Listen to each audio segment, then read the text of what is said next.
नमो अरिहन्ताणं नमो सिद्धाणं नमो आयर्याणं नमो उवज्झायाणं नमो लोय सव्वसाहूणम्।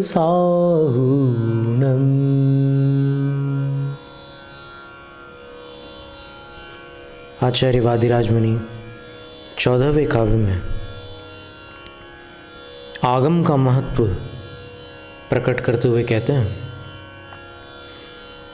प्रच्छन्न खल्वयमघमयै रन्धकारैः समन्तात् पन्थाः मुक्तेः स्थपुटितपदः क्लेशगर्तैरगाधैः तत्कस्तेन व्रजति सुखतो देवतत्त्वावभासी यद्यग्रेग्रे न भवति भवत् भारती रत्नदीपः। प्रथमम भारती नाम, सरस्वती माता का पहला नाम भारती है।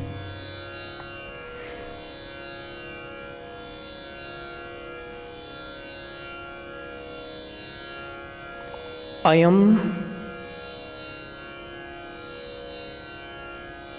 मुक्तेः पंथाः, यह जो मुक्ति का पथ है, मुक्ति का मार्ग है,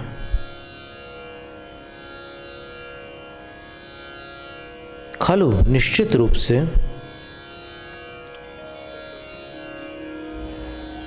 अगमयै अंधकारैः समन्तात् प्रच्छन्न, पाप रूपी अंधकारों से सब तरफ आच्छादित है।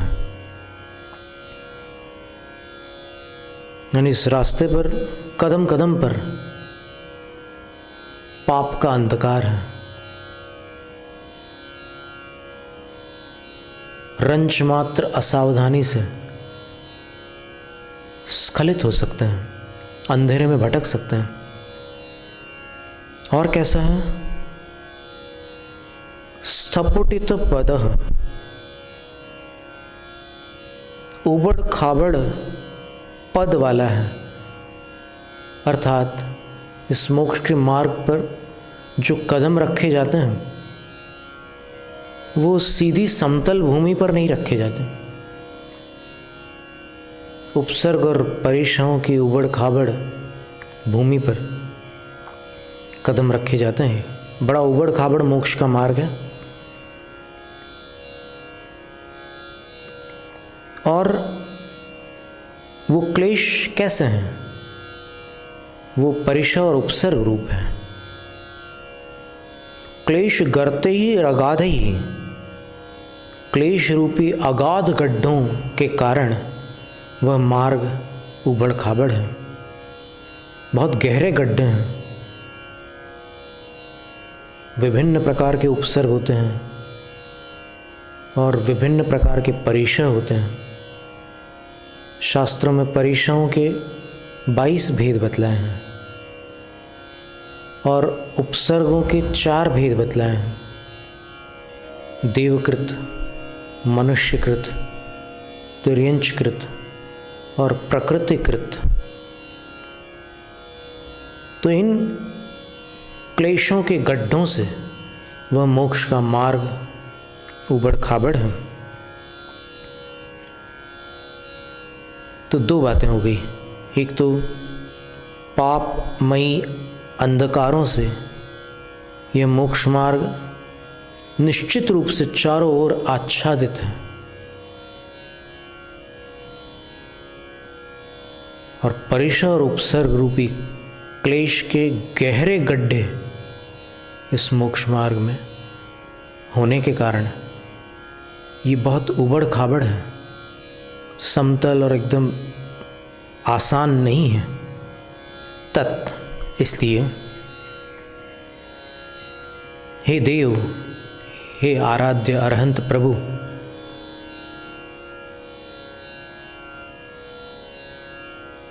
तेन कह तत्वावभासी सुखतः व्रजति। उस मार्ग से तत्वों का अवभासन करने वाला कोई सम्यक दृष्टि भव्यात्मा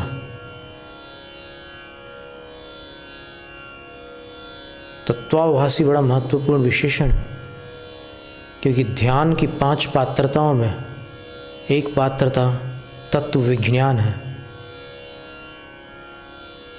तत्वानुशासन ग्रंथ में आचार्य रामसेन जी ने एक श्लोक लिखा है, वैराग्यम तत्व विज्ञानम नैर्ग्रंथ्यम समचित्तता परीशः जयश्चेति पंचैते ध्यान हेतवः। वैराग्य, तत्व विज्ञान, निर्ग्रंथता, समचित्तता, मन का समता भाव और कष्टों को सहन करना, ये 5 ध्यान में हेतुभूत है।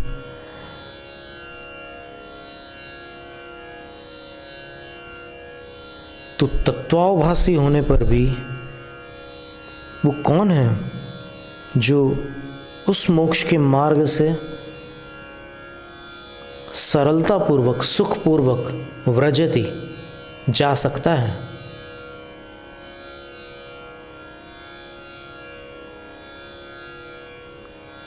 एक प्रश्न किया, फिर उसके बाद में इस बात को पूर्ण करते हुए कहा, यदि अग्रे अग्रे,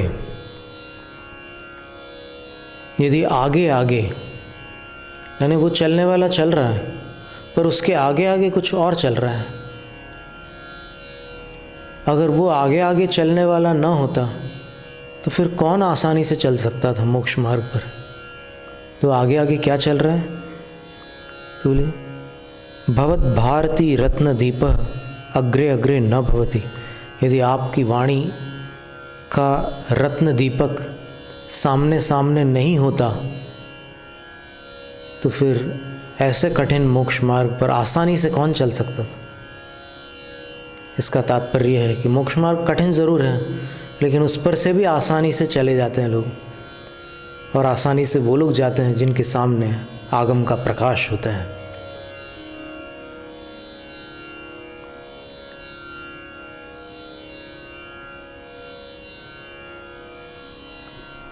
आगम शब्द का अर्थ होता है आगच्छति इति आगमः। जो आता है उसको आगम कहते हैं।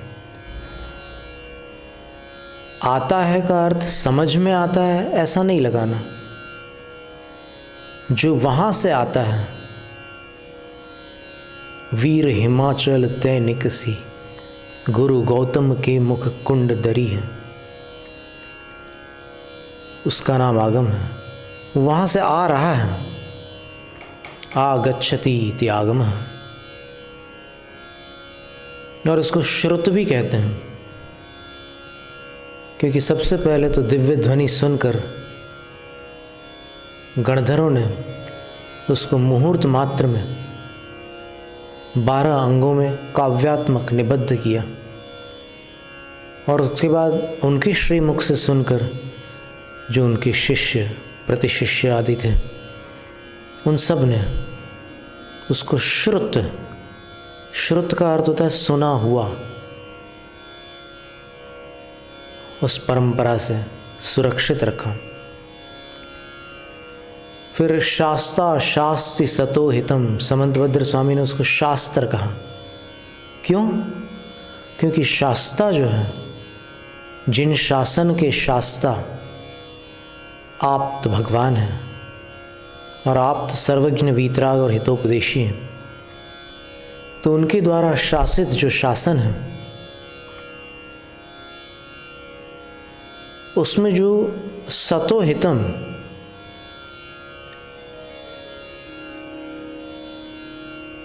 भद्र जीवों के हित का प्रतिपादन किया गया है। बस वो जो विषय वस्तु है भगवान की वाणी की, उसी का नाम शास्त्र है। आगम, श्रुत, शास्त्र, और इसको ग्रंथ भी कहते हैं। गणहर देवे ही ग्रंथियम सम्मम, ग्रंथ इसलिए कहते हैं क्योंकि गणधर देवों ने इसको सम्यक रूपेण ग्रंथित किया।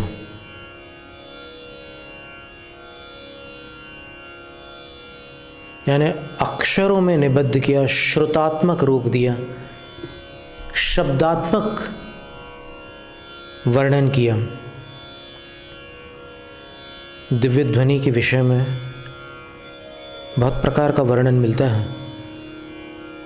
ऐसा कहते हैं कि नाद रूप है, ऐसा कहते हैं कि ओम रूप है, और श्रोताओं के कर्णपुटों में जाकर मागध देवों के संयोग से, उनके सहयोग से, उनके निमित्त से वो तत्त भाषा रूप परिणत होती है। दिव्य ध्वनि सभा में विराजमान जिनेंद्र देव को सुनने के लिए उपस्थित हुए सारे श्रोताओं के कानों में जाकर उन श्रोताओं की भाषाओं में बदल जाती है। तो वो क्षमता दिव्य ध्वनि में है, लेकिन बदलने में जो सहयोग देते हैं वो मागध देव होते हैं। ऐसा उल्लेख अपने पढ़ा है नंदीश्वर भक्ति की टीका में, सार्वार्ध मागधीया। तो ये एक विवरण मिलता है। तो गणधर जो होते हैं उसको ग्रंथ रूप कर देते हैं, और फिर लिपिबद्ध करने के बाद भी उसको ग्रंथ रूप कहा जाता है।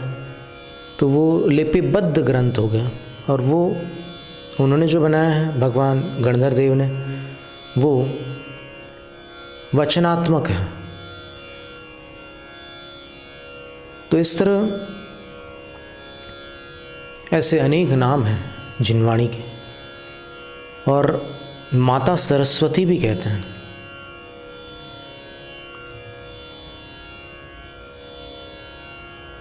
माता इसलिए कहते हैं कि माता कभी संतान का अकल्याण नहीं करती, और जिनवाणी कभी अकल्याण नहीं करती।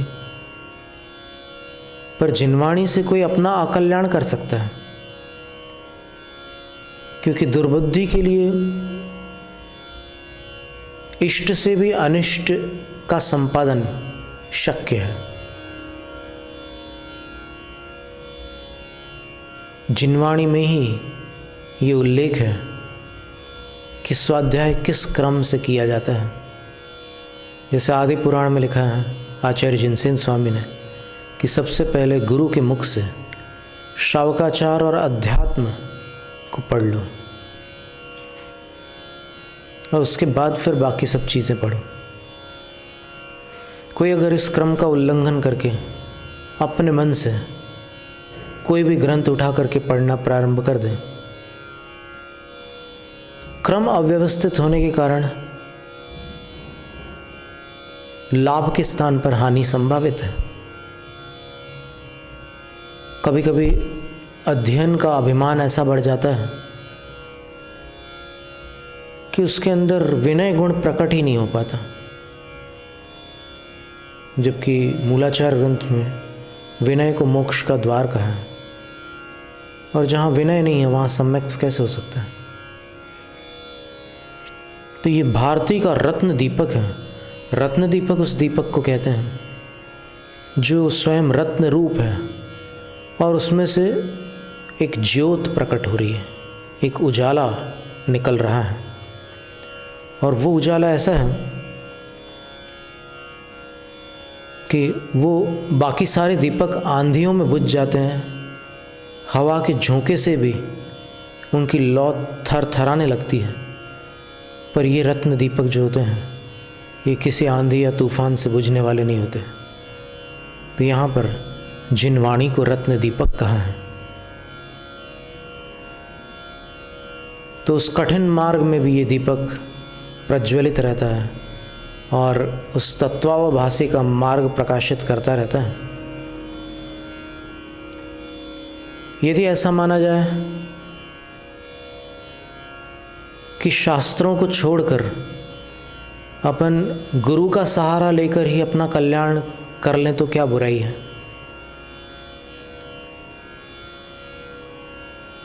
तो जैनाचार्य कहते हैं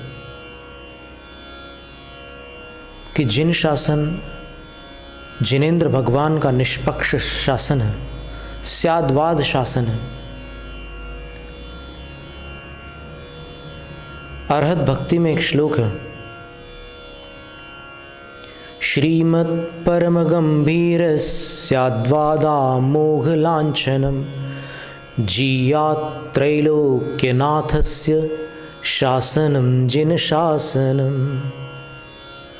जो वैभव संपन्न है,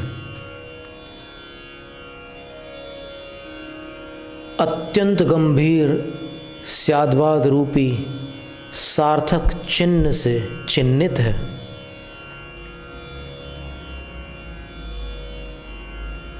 ऐसे त्रिलोकीनाथ जिनेंद्र भगवान का शासन जयवंत हूँ। क्या इन शब्दों में जो भार है उससे अपन एकदम झुक जाते हैं। वैभव संपन्न है, इसके अंदर जो सारभूत वैभव है वो तो है ही है, लेकिन इसकी शरण में आने वाले को जो बाह्य वैभव प्राप्त होता है वो भी सामान्य जनों के लिए दुष्कर है। वैभव संपन्न ये जिन शासन है, और ये जिन शासन धर्म शासन है,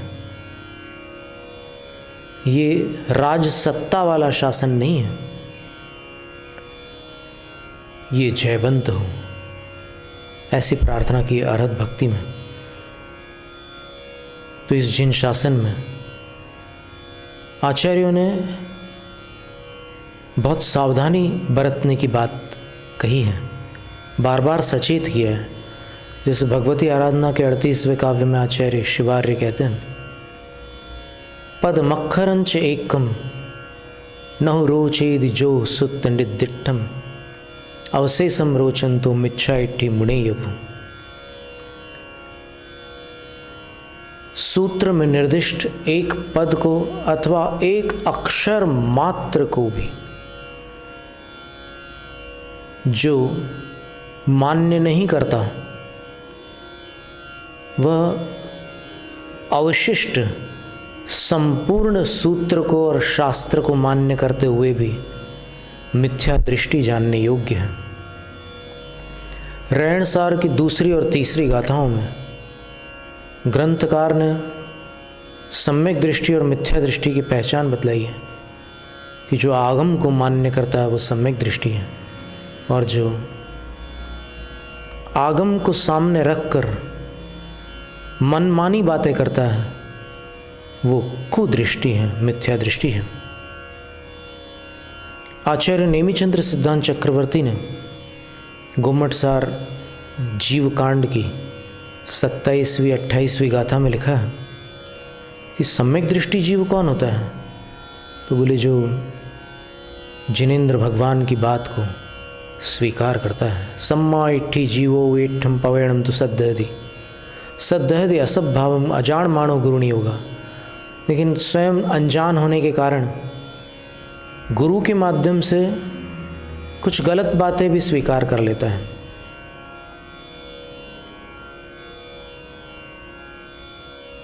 वो ये मान करके स्वीकार कर रहा है कि गुरु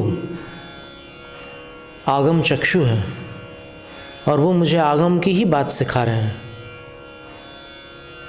इसलिए सम्यक दृष्टि है। सुप्तादो तम सम्मम दर्शित जंतम जदान सद्धहदि सुच्छेव हवई मिच्छा इट्ठी तदोपहुति। लेकिन आगम से उसको सत्य तत्व दिखलाया जाए और सम्यक प्रकार से दिखाया जाए, और तब यदि श्रद्धा न करे तो उसी क्षण वह मिथ्यात्व में पतित हो जाता है। इसलिए आगम का स्थान गुरु से ऊंचा है। जो गुरु को आगम से ऊंचा मानते हैं वो जिन शासन को नहीं पहचानते हैं। गुरु गुरु इसलिए है क्योंकि वो आगम के सेवक हैं। इसका पद्यानुवाद।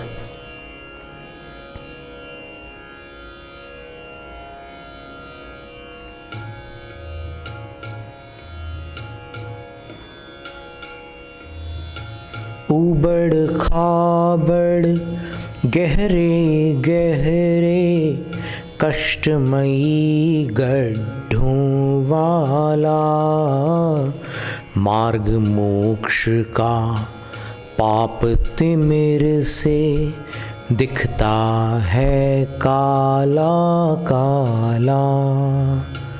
कौन तत्व का अभ्यासी भी उसे सहज ही पार करे। जिन वाणी का मणिमय दीपक यदि न तिमिर का भार हरे। जय जय तीर्थंकर स्वामी, जय जय तीर्थंकर स्वामी, जय जय तीर्थंकर स्वामी, जय जय तीर्थंकर स्वामी। जैनम जयतु शासनम, जैनम जयतु शासनम, जैनम जयतु शासनम।